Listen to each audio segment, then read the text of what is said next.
Welcome to VOD films. இன்னைக்கு நம்ம பார்க்க போற படத்துல ஆப்பிரிக்க கண்டத்துக்கு நடுவுல இருக்கிற காங்கோ நாட்டுக்கு சீனாவுல இருந்து ஒரு ரகசியமான பேக்கேஜ் ஒன்று கொண்டு போக பிளான் பண்றாங்க. ஆனா அதுக்கு முதல்ல இந்திய பெருங்கடல்ல சுத்திக்கிட்டு இருக்கிற சொமாலி பைரட்ஸை தாண்டி போகணும். அவங்கிட்ட இருந்து தப்பிச்சு கரையேறி பாலைவனத்துல மொரட்டு மணல் புயல்லாம் கடந்து நாட்டுக்குள்ள வந்தா ஒரு புரட்சி படம் ஒண்ணு பீராங்கி எல்லாம் தூக்கிட்டு விரட்டுறாங்க.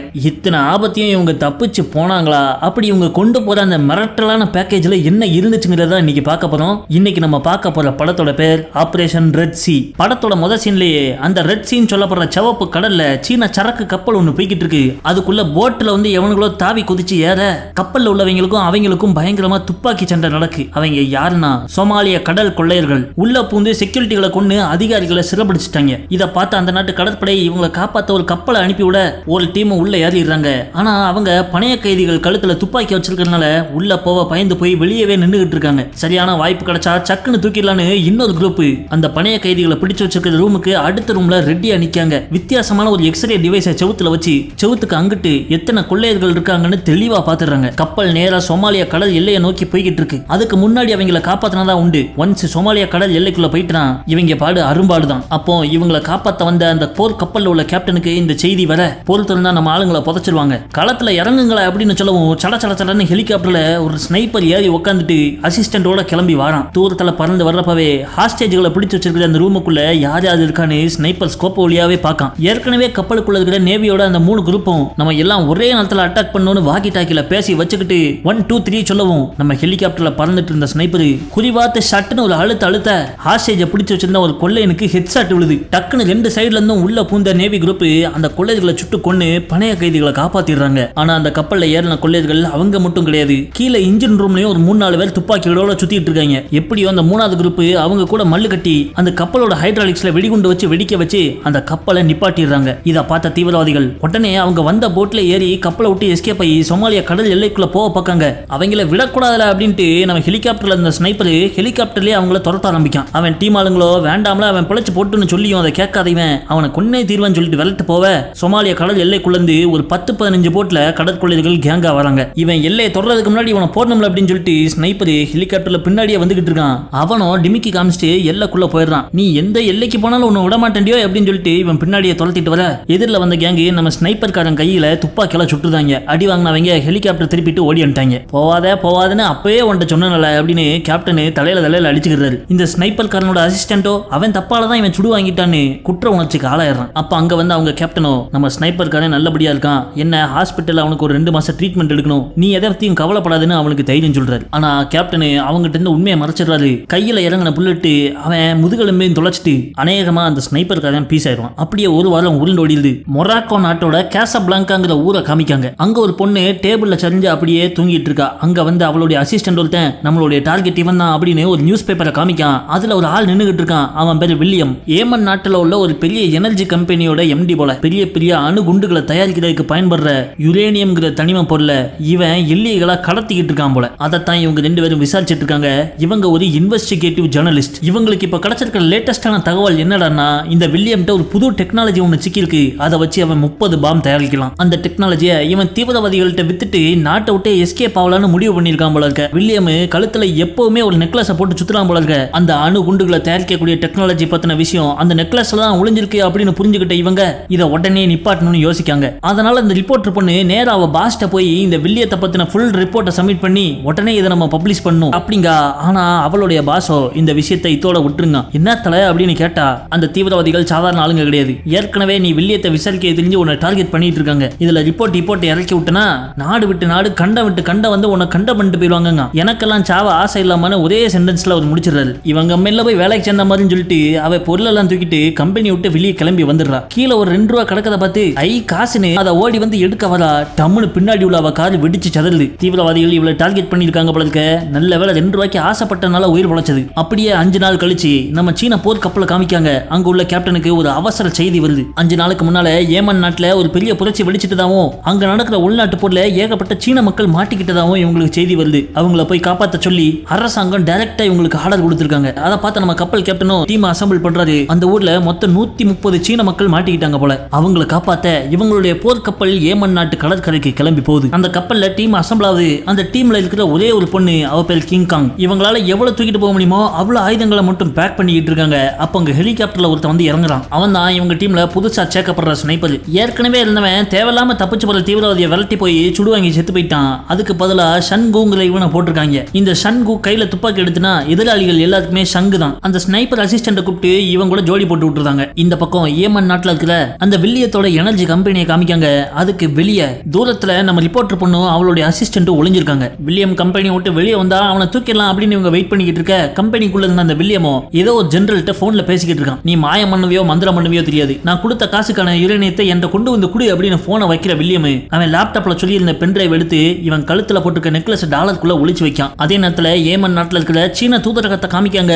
அதுல உள்ள முக்கியமான அதிகாரி அங்க வேலை பார்க்கிற ஒருத்தனை பிடிச்சி உன் மனைவி எங்கன்னு கேட்க அவ அந்த எனர்ஜி கம்பெனில வேலை பார்க்கறவங்களை காப்பாத்த போயிருக்காங்க. இதெல்லாம் இங்க நடந்துகிட்டு இருக்க ஏமன் நாட்டோட அந்த ஹார்பருக்குள்ள வந்த சீன போர்க்கப்பல் அங்க இவங்களுக்காக வெயிட் பண்ணிக்கிட்டு இருந்த சீன மக்கள் எல்லாம் கப்பல்ல ஏத்தி கொண்டு போகுது. அப்போ அந்த கப்பல் கேப்டனுக்கு திடீர்னு அதிர்ச்சி நியூஸ் வருது. அந்த உள்நாட்டை போற ஆரம்பிச்சதுக்கு முக்கியமான காரணம் அங்க உள்ள ஜெனரல் சரஃப். அந்த ஜெனரல் சரஃப் அந்த நாட்டுல உள்ள தீவிரவாத குரூப்பான சாக்கா அப்படிங்கிற ஒரு குரூப்புக்கு உதவி பண்றாராம். ஏமன் நாட்டு பிரசிடென்ட்டையே அந்த உள்ளூர் குரூப்பான சாக்கா போட பார்த்திருக்காங்க. அதனால பிரசிடென்ட்டோட ஃபேமிலியை பாதுகாப்பா நாட்டுல இருந்து வெளியே கொண்டு வர்றதுக்கு அவங்க நாட்டு கவர்மெண்டே நம்ம சீன அரசாங்கத்தை கேட்டுக்கிட்டதுனால இந்த போர்க்கப்பல் கேப்டன் அந்த பொறுப்பை அவங்க அரசாங்கம் ஒப்படைக்கி என்னையா இது நம்ம மக்களை காப்பாத்தினது போதாம அவங்கள வேலை காப்பாத்தணுமா, சரி ரைட்டு காப்பாத்தி தொலைவோம் அப்படின்ட்டு அவர் சார்ஜ் எடுக்காரு. பிரசிடென்ட் மேலேயே அட்டெம்ப்ட் போட்டனால இனிமேல் இங்க இருந்த ஒப்பேராதுன்னு அந்த தூதரகத்தை சேர்ந்த அதிகாரிகளும் கார் எடுத்துக்கிட்டு அங்க இருந்து எஸ்கேப் ஆறாங்க. ஆனா அந்த அதிகாரிகள் வெளியே போகுமே ஜாக்கா குரூப்புக்கு எவனோ தகவல் கொடுத்துடுறான். வாங்கவே நம்ம அவங்கள போர் நடக்கிற இடத்துக்குள்ள தள்ளி அவங்கள ரவுண்டா போட்டுருவோன்னு தீவிரவாதிகளும் 4-5 ஜீப்ல கிளம்புறாங்க. இதெல்லாம் இங்க நடந்துகிட்டு இருக்க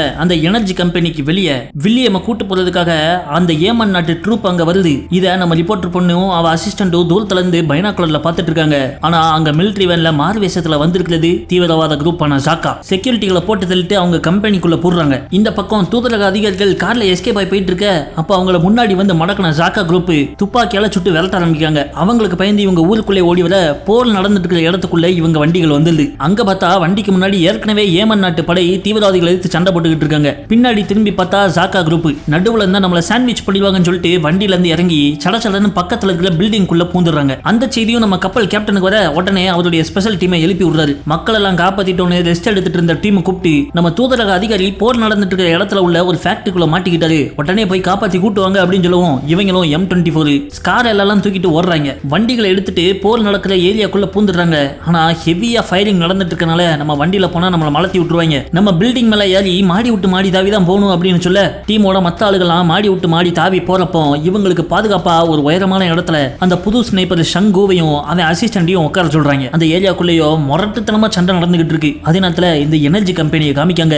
உள்ள பூந்த ஜாக்கா குரூப் மக்கள் எல்லாம் பணைய கைதியா பிடிச்சு வச்சிருக்க அவங்களெல்லாம் வண்டியில ஏத்தி கொண்டு போறதுக்காக ரெடி பண்ணிட்டு இருக்காங்க. அப்போ ஒளிஞ்சிருந்த நம்ம ரிப்போர்ட்டர் பொண்ணு கையில கரண்ட் மிஷினோட வந்து நைஸ் போல அங்கிருந்த தீவிரவாதிகள் 2 பேரை கரண்ட் வச்சு மலத்தி கீழே படுக்க போடுற அவங்க கையில உள்ள துப்பாக்கியை மக்கள் எடுத்துக்கிறாங்க. இங்க தீவிரவாத குரூப்போ நம்ம டாக்டர் வில்லியம் தான் தீவிரமா தேடிட்டு இருக்காங்க. அப்ப திடீர்னு ஒரு தீவிரவாதி உங்களை ஸ்பாட் பண்ணிட டம்முன்னு அவனை துப்பாக்கியால இலக்கவும் சத்தம் கேட்டு மத்த தீவிரவாதிகள் ஓடி வராங்க. அங்க ஒரு துப்பாக்கி சண்டை நடக்கு. அந்த கேப்ல டாக்டர் வில்லியம் ஒரு வண்டியில ஏத்தி நம்ம ரிப்போர்ட்டர் பொண்ணோட அசிஸ்டன்ட் அந்த வண்டியை ஓட்டிட்டு ஓடுறான். இந்த பக்கம் நம்ம நேவி டீமோ அந்த தூதரக அதிகாரி இருக்கிற ஃபேக்டரியை நோக்கி போயிட்டு இருக்காங்க. இது இங்க நடந்துகிட்டு இருக்க கீழே அந்த தீவிரவாதிகள் ஏமன் நாட்டு படையை எடுத்து சண்டை போட்டுட்டு இருக்காங்க.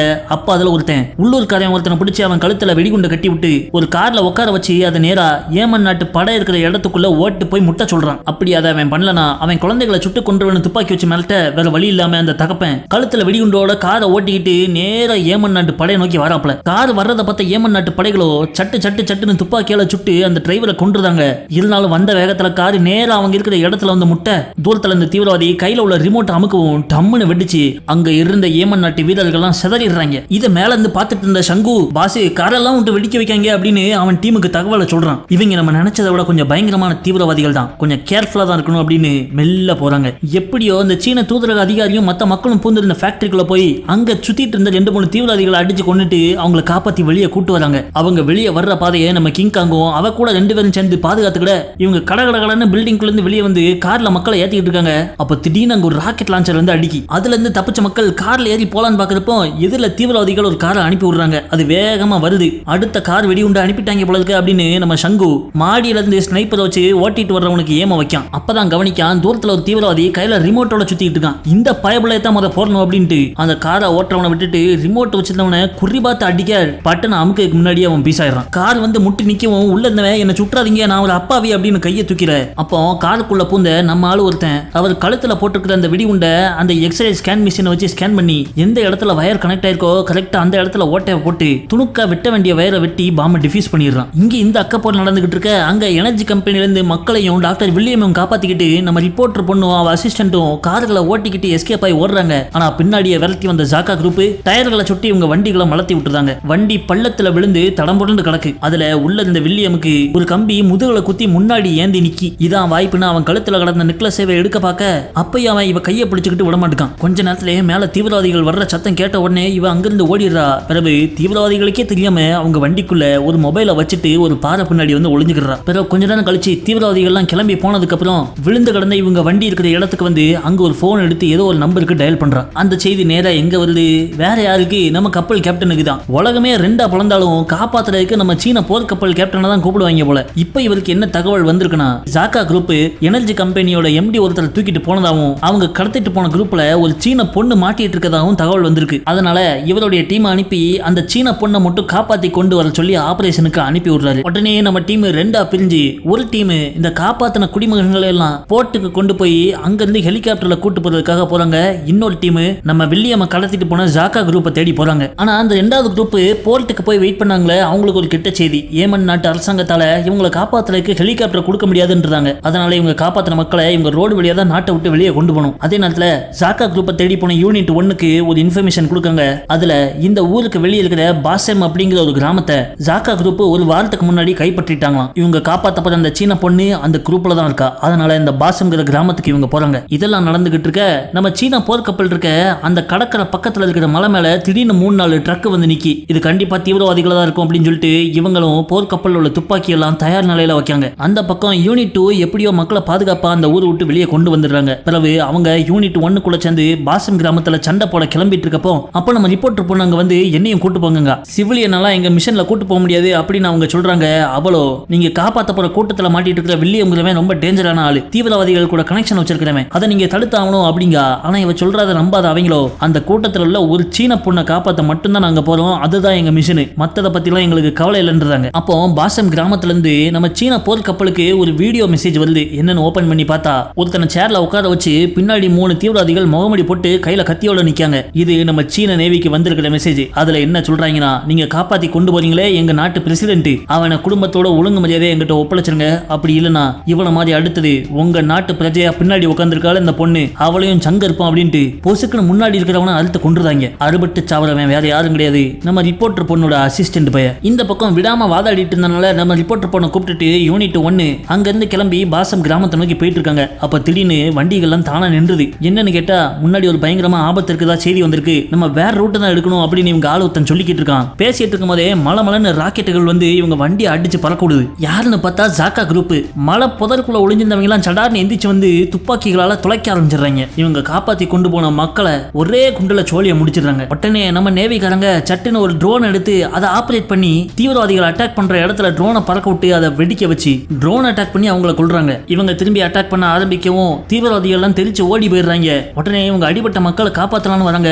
அப்போ ஒரு குண்டு வந்து இவன் அடிக்கி. என்னன்னு பார்த்தா தீவிரவாதிகளை ஒரு ஸ்னைப்பர் மட்டும் மலையில எங்கேயோ ஒளிஞ்சிருந்து இவங்களை சுட ஆரம்பிக்கான். உடனே நம்ம ஆளு சங்குவும் அவனோட ஸ்னைப்பர் எடுத்துட்டு போய் மலையில படுத்து அந்த தீவிரவாதி ஸ்னைப்பரை தேடிக்கிட்டு இருக்க. அப்போ சங்குவோட அசிஸ்டன்ட் இன்னொரு சைடு உட்காந்து பைனாகுலர்ல பார்த்து அவன் இருக்கிற லொகேஷனை சொல்லி கொடுத்துறான். அதை தெரிஞ்சுக்கிட்டு அந்த எதிராளி இவன் கண்ணுல லைட் அடிச்சுட்டு அங்கிருந்து தப்பிச்சு ஓட பார்க்க சங்கு ஒரு அட்டி அடிக்கான். அந்த எதிராளி ஸ்னைப்பரோட காது துண்டா போயிருது. பார்த்தா அந்த தீவிரவாதி ஸ்னைப்பர் ஒரு சின்ன பைய. அதனால நம்ம சங்கு அவனை கொல்லாம உயிரோட ஓட விட்டுதான். அப்ப உடனே நம்ம நேவி ஆட்கள்லாம் இடிச்சு கிடக்குற அவங்களோட வண்டிகளுக்குள்ள வந்து காயப்பட்டு கிடக்குறவங்களை காப்பாத்தலாம்னு பாக்காங்க. அப்பதான் கவனிக்காங்க நடந்த சண்டைகள்லயும் வெடிப்புகள்லயும் இவங்களோட வெடிகுண்டே ஒண்ணு அந்த வண்டிக்குள்ள விழுந்து இன்னும் 5 செகண்ட்ல வெடிக்க போகுது. அதை பார்த்த உடனே இவங்க தெரிச்சு ஓட அது டம்முன்னு வெடிக்கவும் கொஞ்சம் நஞ்சம் இழுத்துட்டு இருந்தவங்களும் ஒரேடியா போய் சேர்ந்துடுறாங்க. அந்த வெடிப்புல ஏகப்பட்டவர் மண்ணுக்குள்ள புதஞ்சு போயிடுறாங்க.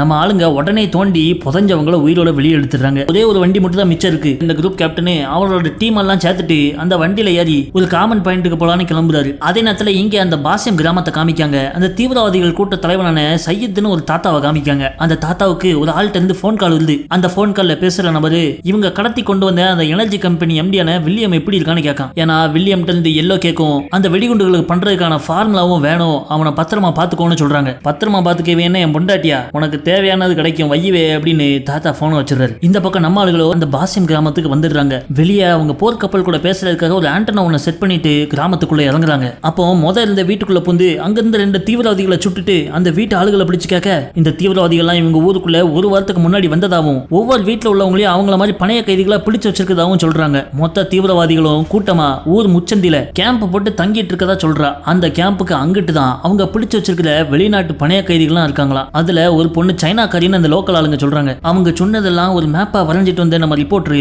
அதை நம்ம ஆர்மிக்கு எக்ஸ்பிளைன் பண்றா. பணைய கைதிகள் இருக்கிற அந்த கேம்புக்கு போனோம்னா இவங்க அந்த முச்சந்தியை தாண்டி தான் போகணும். உடனே நம்ம டீம் கேப்டனே அவட்ட, நீ உன்னுடைய அசிஸ்டன்ட் தான் காப்பாத்த சொல்ல போறேன்னு எனக்கு தெரியும், ஆனா அவனை ஏற்கனவே அறுத்து போட்டாங்கன்றது. அதை கேட்டாவ கண்ணீர் விட்டு கதறி அழுகுறான். இந்த பக்கம் அந்த தீவிரவாதி தாத்தாவோ நம்ம டாக்டர் வில்லியம் தனியா ஒரு ரூம்ல படுக்கப்பட்டிருக்காங்க. அங்க வராரு. வந்து இந்த வெடிகுண்டு பண்றதுக்கான ரகசிய ஃபார்முலாவை எங்க ஒளிச்சு வச்சிருக்கேன்னு கேட்காரு. வில்லியம் பதில் சொல்ல மாட்டேங்கான். உடனே அவன் உடம்புல ஏற்கனவே கம்பி குத்திருந்த காயத்துக்குள்ள விரல விட்டு ஆட்டி டார்ச்சர் பண்ணி அவன்கிட்ட இருந்து உண்மையை வாங்கிடுறாரு. இவன் கழுத்துல தொங்கிட்டு இருக்கிற அந்த நெக்லஸுக்குள்ளதான் அந்த வெடிகுண்டுக்கான ஃபார்முலா இருக்குன்னு தெரிஞ்சிருது. அது மட்டும் இல்லாம இவன் இல்லீகலா கடத்தின யுரேனியம் எல்லாம் அலுகா பாலைவனத்துல தான் இருக்குன்னு சொல்லிடுறான். இந்த பக்கம் நம்ம டீமோ மாறு வேஷத்துல கிராமத்துக்குள்ள இறங்குறாங்க. நம்ம சங்கு வழக்கம் போல ஒரு மொட்டை மாடியை பிடிச்சி ஸ்னைப்பர் வச்சுட்டு உட்காந்துடுறான். அப்போ நம்ம டீம் கேப்டன் எல்லாம் தீவிரவாதி மாறு வேஷத்துல அந்த கிராமத்துக்குள்ள பூந்து வராங்க. பார்த்தா முச்சந்தில கிட்டத்தட்ட ஒரு 100-150 தீவிரவாதிகள் ஜாலியா ஃபுட்பால் எல்லாம் விளையாண்டுகிட்டு இருக்காங்க. மாறு வேஷத்துல வந்து நம்ம ஆளுங்க அங்கங்க நின்னுகிட நம்ம ரிப்போர்ட்டர் பண்ணுவோம். அவங்கள மாதிரியே மாறு வேஷத்துல அந்த பணைய கைதிகளை பிடிச்சு வச்சுக்கிற இடத்துக்கு போய் அந்த சீன பொண்ணுக்கு அந்த வேஷத்தை போட்டு விட்டு இவ அங்க கைதியா உட்காந்துட்டு அந்த பொண்ணை வெளியே அனுப்பி விட்டுருதான். இந்த பக்கம் மாறு வேஷத்துல இருந்து நம்ம ஆளுங்களோ இவங்க தப்பிச்சு போனதுக்கு அப்புறம் யாரும் பின்தொடர்ந்து வரக்கூடாதுன்னு இவங்க தப்பிக்கிற பாதையில வெடிகுண்டுகளை செட் பண்ணிக்கிட்டு இருக்காங்க. அப்பதான் நம்மால ஒருத்தன் கவனிக்கான். அந்த தீவிரவாதி தாத்தா ஒரு பில்டிங்ல இருந்து எக்ஸிட் ஆகி ஆள் பழத்தோட வெளியே கிளம்பி போயிட்டு இருக்காரு. அப்போ உடனே இதை நம்ம போர்க்கப்பல் உள்ள கேப்டனுக்கு சொல்லணும்னு சொல்லிட்டு இவங்க வாக்கி டாக்கி மூலமா பேச பார்க்காங்க. ஆனா சிக்னல் கிடைக்க மாட்டேங்குது. என்ன சிக்னல் கிடைக்க மாட்டேங்குன்னு சொல்லிட்டு நம்மால ஒருத்தனை அனுப்பி செக் பண்ணா அதுல ஏதோ முள்செடி எல்லாம் மாட்டி இருக்கு. உடனே அவன் இதெல்லாம் எடுத்து சரி பண்ணிக்கிட்டு இருக்க தூரத்துல இருந்து 2 பேர் அதை பாத்துறாங்க. அவங்க தீவிரவாதி தாத்தாக்கு போனை போட்டு நம்ம ஏரியாக்குள்ள ஒரு சீன சோல்ஜர் ஒருத்தர் இருக்கான் அப்படின்னு சொல்ல அவர் உடனே இவங்க பிடிச்சு வச்சிருக்கிற கைதியில உள்ள அந்த சீன பொண்ணை அறுத்து போட சொல்லிடுறாரு. உடனே அவங்களும் உள்ள மலமலான்னு வந்து அந்த சீன பொண்ணை தூக்கிட்டு போறாங்க.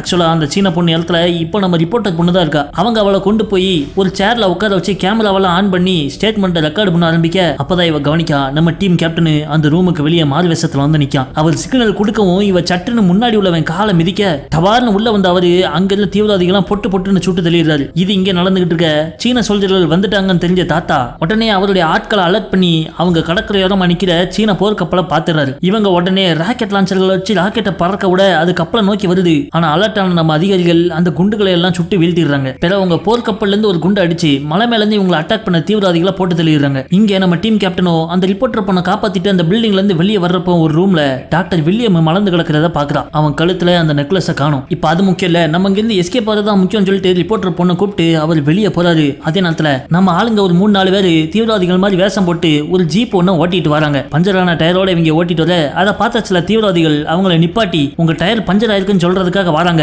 ஆனா அது தெரியாத ஓட்டிட்டு வந்த நம்மாளு எதுக்கு நம்மளை நிப்பாட்டுறாங்கன்னு பதறி போய் துப்பாக்கி எடுத்து சுட ஆரம்பிச்சிடறான். அவ்வளவுதான் மொத்த ஊரும் ஒண்ணு ஓடி இவங்களை அட்டாக் பண்ண ஆரம்பிக்கு. மாறு வேஷத்துல இருந்த நம்ம ஆளுங்களாம் சட்டுன்னு துப்பாக்கி எடுத்து சுட ஆரம்பிக்க கன் பேட்டில் ஆரம்பிச்ச உடனே அங்க இருந்த அந்த காதல அந்த நம்ம ஸ்னைப்பர் பையனும் கடகடன்னு அவன் துப்பாக்கி எடுத்துட்டு ஒரு வீட்டுக்குள்ள போய் உட்காந்துறான். உள்ள ஒளிஞ்சு உட்காந்துட்டு அவன் நம்ம ஆளுங்க ஒவ்வொருத்தனையும் அடிச்சு தூக்க ஆரம்பிக்க நம்ம சங்கு பதிலுக்கு கவர் அடிக்க பார்க்கான். ஆனா அந்த ஸ்னைப்பர் நம்ம சங்கு இருக்கிற இடத்தையும் கண்டுபிடிச்சிடறான். இப்ப நம்ம சங்குவால லைட்டை நவள கூட முடியாது. எந்த பக்கம் தலையை காட்டினாலும் மண்டை பீஸ் ஆயிரும். இன்னொரு பக்கம் வெளியே தெருவுல நம்ம கிங்காங்கு கையில ஒரு மிஷின் கண்ணை வச்சுக்கிட்டு கார் பின்னாடி உட்காந்து தீவிரவாதிகளை அடிச்சுக்கிட்டு இருக்கா. எல்லா பக்கமும் சண்டை நடக்கு. ஆனா ஒரு விஷயம் மட்டும் புரிஞ்சுட்டு இவங்க இந்த ஊருக்குள்ள வசமா மாட்டிக்கிட்டாங்க. எந்த பக்கம் போனாலும் தீவிரவாதிகள் இருக்காங்க. அப்போ அந்த ஊரோட மதில் சோர்ல ஒரு கதவு இருக்கிறத பாக்குறாங்க. உடனே நம்மளுக்குள்ள ஒருத்தன் அங்க இருந்த ஒரு தீவிரவாதியோட பீரங்கிக்குள்ள ஏறி குதிச்சு அதுல இருந்து குண்டு அடிச்சு அந்த செவுத்தை உடைச்சிடறான். சட்டுன்னு எல்லாரும் கார்ல ஏறி அந்த வழியே எஸ்கேப் ஆகலான்னு பாக்காங்க. ஆனா அதுக்குள்ளயும் தீவிரவாதி அடிச்ச ராக்கெட் லான்ச்சர் ஒண்ணு அடிச்சு அங்க செவுலாம் இடிஞ்சு விழுந்து அந்த பாதையை மூடிடுது. அது மட்டும் இல்லாம ஊரோட இந்த பக்கம் இருக்கிற நம்ம ஆளுகால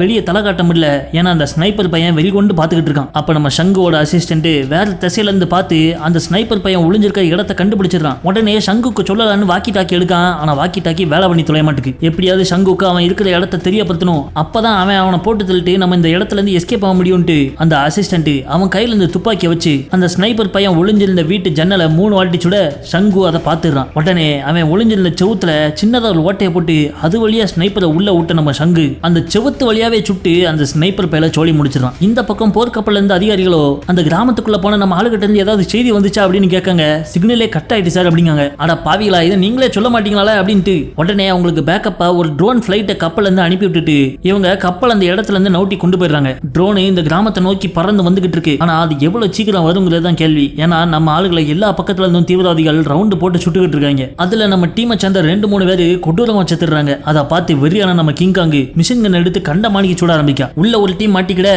இன்னொரு டீம் அந்த பீரங்கில ஏறி அந்த ஊரை விட்டு வெளியே ஓடி வராங்க. தீவிரவாதிகள் பின்னாடியே 3 பீரங்கில அதை துரத்திக்கிட்டு வராங்க. அந்த பீரங்கிக்குள்ள நம்ம கேப்டனும் இருக்காரு. அவரோட அறிவுரைப்படி ஓட்டுறவன் அப்படி இப்படின்னு ஷார்ப் கட் அடிக்க அந்த கேப்ல எதிர் பீரங்கிகளை சுட்டு சேலக்க வச்சிடறாங்க. ஆனா அதுல இவங்க பீரங்கி அடிபட்டு நவள முடியாம போயிருது. உடனே இவங்க கீழே இறங்கி வராங்க. அப்போ அந்த பீரங்கில இருந்து இறங்கின தீவிரவாதிகள் இவங்களை சுட பார்க்க சடார்னு ஒரு ராக்கெட் வந்து அடிச்சு அவங்க எல்லாம் சிதறாங்க. என்னன்னு பார்த்தா கப்பல்ல இருந்து அனுப்பி விட்ட ட்ரோன் அங்க வந்து குண்டு போட்டு இவங்களை காப்பாத்திடுது. பிறகு அது நேரா போய் பஸ்எம் கிராமத்துல உள்ள தீவிரவாதிகளை அட்டாக் பண்ண அந்த கேப்ல கிராமத்துக்குள்ள மாட்டியிருந்த நம்ம ஆளுங்கெல்லாம் எப்படியோ வண்டியை பிடிச்சு வெளியே உயிரோட வந்துடுறாங்க. ஆனா 7-8 பேரை உள்ள போன நம்ம டீம்ல இப்ப 4 பேர் தான் உயிரோட மிஞ்சிருக்காங்க. இவங்க போன மிஷன் சக்சஸ் ஆயிட்டு ஆனா அந்த ஊருக்குள்ள போயிருக்கிறப்போ நம்ம ரிப்போர்ட்டர் பொண்ணு அந்த யுரேனியத்தை இவங்க எங்க வச்சிருக்காங்க அப்படிங்கறத ஒரு மேப்ல பாத்துறா. அந்த கோஆர்டினேட்ஸை இவ நம்ம சைனீஸ் நேவிட்ட கொடுக்க கடையில 7-8 மிஷனை முடிச்சோம், இந்த மிஷனையும் சேர்த்து முடிச்சிருவான்னு அந்த யுரேனியத்தை வச்சிருக்கிற பாலைவனத்துக்கு இவங்க வராங்க. ஹெலிகாப்டர்ல வந்து பார்த்தா அங்க ஏற்கனவே தீவிரவாதிகள் பேரலா யுரேனியத்தை ஏத்திக்கிட்டு இருக்காங்க. தூரத்துல இருந்து ஸ்னைப்பர் வச்சு அடிச்சு தள்ளிட்டு இவங்க நைஸ் போல போய் அந்த டவருக்குள்ள ஏறி உட்காந்துடுறாங்க. கொஞ்ச நேரத்துல அங்க 2-3 வண்டி வருது. அதுல அந்த ஜாக்கா குரூப் தலைவனான தீவிரவாதி தாத்தா வராரு. அவர் மட்டும் இல்ல ஏமன் நாட்டுக்குள்ள உள்நாட்டு போற கலப்பனான ஜெனரல் அவனும் அங்க வரான். ஆனா அங்க ஒரு ட்விஸ்ட், அந்த ஜெனரல்ட்ட இருந்து காசை வாங்கின அந்த தீவிரவாதி தாத்தா யுரேனியத்தை அவன்கிட்ட கொடுக்காம அவனையும் அவனோட ஆளுகளையும் சுட்டு தள்ளிடுறாங்க. ஜெனரலை போட்டு தள்ளிட்டனால இப்ப மொத்த ஏமன் நாட்டையும் இந்த தீவிரவாதிகளை கண்ட்ரோல் எடுக்கலாம்னு பார்க்காங்க. ஆனா அவங்க கெட்ட நேரம் நம்ம சைனீஸ் நேவி டீம் ஆல்ரெடி அங்க மறைஞ்சு உட்காந்துருக்காங்க. சடார்னு வெளியே வந்த நம்ம ஆளுங்க அந்த தாத்தாவை போட்டு தள்ளிடுறாங்க. அப்போ அந்த ஜெனரலோட ஆட்கள்லாம் இவங்களை தொலைத்திட்டு வர அவங்க யுரேனியத்தை ஏற்றி வச்சிருந்த அந்த ஃபிளைட்டையே ஹைஜாக் பண்ணி நம்ம சைனீஸ் நேவி டீம் அந்த ஃபிளைட்லயே அங்கிருந்து எஸ்கேப் ஆகி ஓடிடுறாங்க. இந்த மாதிரி திடுக்கிடு மிஷன்லாம் முடிச்சதுக்கு அப்புறம் இறுதியா அந்த டீமை சேர்ந்தவங்களுக்கு அவார்டெல்லாம் கொடுத்து அந்த நாடு அவங்களை கௌரவிச்சு இதெல்லாம் நடந்த உண்மை கதைன்னு நம்மளை நம்ப சொல்லிட்டு படத்தை முடிச்சிடறாங்க. அடுத்து நம்ம வீட்டில் நமக்கு சோர் போடலன்னா அதுக்கும் அந்த சைனீஸ் போர் கப்பல் கேப்டனுக்கு தான் கால் பண்ணும் போல. அவரை பத்தி நீங்க என்ன நினைக்கீங்க அப்படிங்கறத கமெண்ட்ஸ்ல சொல்லுங்க. கதையை கடைசியோட பார்த்தவங்க நம்ம வீடியோக்கு லைக் பண்ண மறந்துடாதீங்க. வீடியோ பார்த்ததுக்கு நன்றி.